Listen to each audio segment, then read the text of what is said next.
রমজান মাসে ৩০ দিনকে কয়টি ভাগে ভাগ করা হয়েছে এবং আমরা বাঙালিরা কিভাবে পালন করে থাকি? রমজান মাস আত্মশুদ্ধি এবং সংযমের মাস।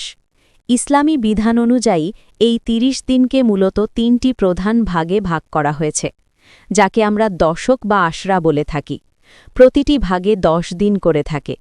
১ রহমতের ১০ দিন, ২ মাগফিরতের ১০ দিন, ৩ নাজাতের ১০ দিন।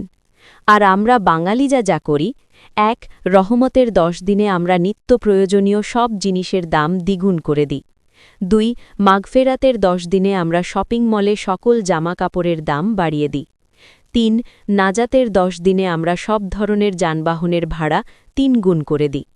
রমজানে মানুষের উপকার করে সওয়াব না করে আরও জঘন্য পাপকাজে লিপ্ত হই। মনে রাখবেন, সবাইকেই একদিন দুনিয়ার মায়া ত্যাগ করে চলে যেতে হবে।